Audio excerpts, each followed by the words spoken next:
नगरपालिकेमध्ये 11 लाख रुपयाचा भ्रष्टाचार झाला. तर हे भ्रष्टाचार झाला ते हे संगनमताने झाला आहे की फक्त अधिकारी आणि नगराध्यक्ष यांच्या संगनमताने झालं आहे का? आता जे 15वा वित्त आयोगाचे जे 8 लाख रुपये नगरपालिकेला प्राप्त झाले होते, ते पैसे जे आहेत त्याचा उपयोग जे आहे तो शहरातील कचरा असेल, कर्मचाऱ्याचा पगार असेल, दिवाबत्ती असेल, यावर खर्च होणे अपेक्षित होते. पण आज तुम्ही शहरामध्ये पहा की जागोजागी या ठिकाणी कचऱ्याचे ढीग पडलेले दिसतात आपल्याला. नाल्या काढण्यात आलेल्या नाही आहेत, काढण्यात आल्या नाल्या तर त्या उचलण्यात येत नाही आहेत आणि 8-8 दिवसाला या ठिकाणी पाणी शहराला मिळत आहे. माननीय बाबाजानी दुराणी साहेब यांच्या माध्यमातून या ठिकाणी ढालेगाव या ठिकाणी बंधारा निर्माण झाला आणि आज मुबलक प्रमाणात त्या ठिकाणी पाणी आहे. आपल्याला केवळ पाणीसुद्धा व्यवस्थित या ठिकाणी देता येत नाही. याचं कारण काय?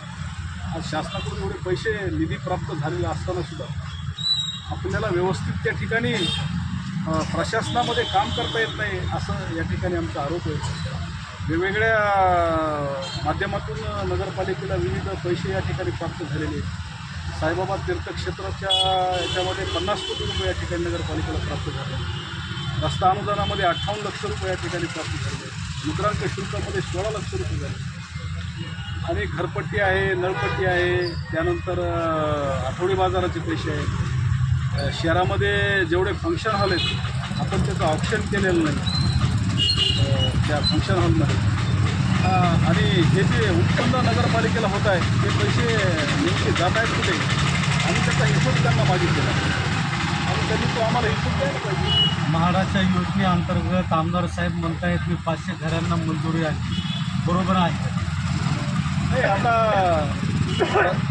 प्रत्येक नागरिकाला घर ही जी शासनाची योजना आहे, आता ज्यांनी कोणी फॉर्म भरले असतील त्यांना ते घर मिळणारच आहे. त्यांनी काही त्याच्यात प्रयत्न केले असतील, ते आम्ही म्हणत नाहीत की नाही केले असतील काही.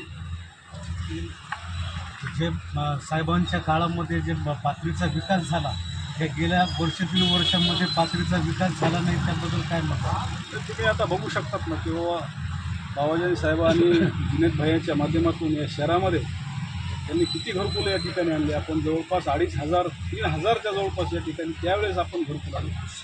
350 घरकुल त्यावेळेस आपण आणले. त्यावेळेस मुख्यमंत्री आदरणीय देवेंद्र फडणवीस साहेबच होते. तर जुनेद भैयांचा आपल्या नगरपालिकेचा त्या ठिकाणी सत्कार झालेला आहे, त्यांनी ट्रॉफी दिलेली आहे. बऱ्याच वेळा कार्यक्रमामध्ये स्थानिक विधान परिषदेचे आमदार सलाईन वगैरे लावून जातात. प्रत्येक वेळेला सलाईन असते त्यांच्या हाताला, तब्येत बरोबर नसते काय? नाही, आता ते काय आपण खाजगी काही बोलू शकत नाही त्यांच्याबद्दल. बऱ्याच वेळा पाहिजे असूही शकतं, आता त्याचं काय सांगता येत नाही.